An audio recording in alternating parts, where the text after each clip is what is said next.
Mga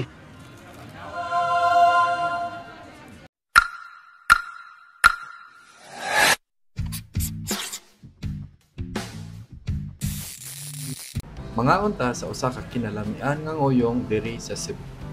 Hey guys, welcome to my channel. Mga unta sa isa sa mga sikat nga kan-anan diri sa Cebu karon, ang Trilis. Trilis is well known for its ngoyong and other food choices like pork barbecue, chorizo, bangus, chicken inasal, scallops, ug uban pa. Arita mga on sa bag-o nila nga branch sa Mactan. Ug mas gipatas-an pa nila ilang building bit, abot na og 3rd floor ang gitas-on. Ang nindot pod pumukaon ka diri kay nindot ang view if naa ka sa higher floors. Klaro pod kaayo diri ang second bridge sa Mactan. Usamot kagana atong kaon and at the same time ma-relax pod ta. And we decided na mopwesto diri sa second floor facing sa second bridge. May puno na ang 3rd floor. Usa pod ni sa struggle kumukaon ka sa Trilis. Kay daghan og tawo ug kung matimingan tigkaon, puno-puno gyud ang parking. And hi kuya, welcome to my vlog. And this is the exciting part, mga unata. Pero dili makompleto atong kaon kung walay sausawan. Dami pod nilang sauce ang nguyong diri. Halang pod makapuno sa gana sa kaon. Balikan pa mi ni ate kay naa siya pakalamansi ug sili. Okay kayo. Ali, mga unta.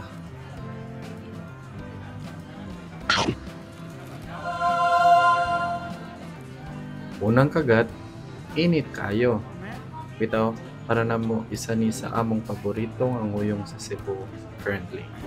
Kay kita mga Cebuanos, na nagko man gyud ta nga witness ta sa mga lain-lain nga tindahan sa nguyong. Ngoyong is a famous street food and more of a traditional Chinese spring roll. And kani ko nung word nga ngoyong, gikan ni sa Hokkien word na nagpasabot og 5 spice or 5 spices. Ang ngoyong ang usa sa madali o palit sa majority sa mga kananan diri sa Cebu. Makaingon gyud ta nga sa Cebu siya kasagaran makit-an kay kung moadto tag laing-laing lugar sa Pilipinas, dili man ta makakita ngoyong. Correct me if I'm wrong, comment sa comment section if naabay laing lugar sa Pilipinas nga sikat pod ang ngoyong. As a lumad Sugboanon, I can name some of the famous ngoyong houses here in Cebu. Usa na ani ang Doming's Ngoyong. Duol ni siya sa San Carlos, Maine, usa sa mga OG ngoyong places in Cebu. Naapod ang Ngoyong Express, nga ubay-ubay pod ang branches diri sa Cebu. Daghan pod ang food choices diri like fried siomai, tempura, skinless ug ubad pa. Kasagaran mga fried food jud ni diri. Ug ang usa sa pinakalinyahan gyud sa mga Sugboanon kay ang Chinese ngoyong.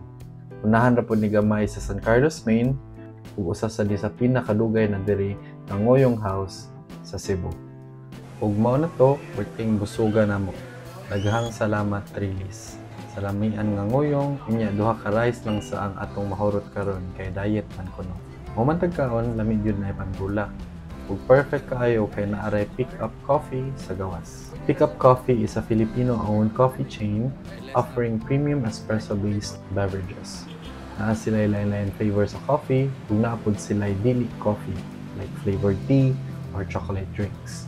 Affordable ra pud kaayo kay ilang prices mo range from 50 to 200 pesos.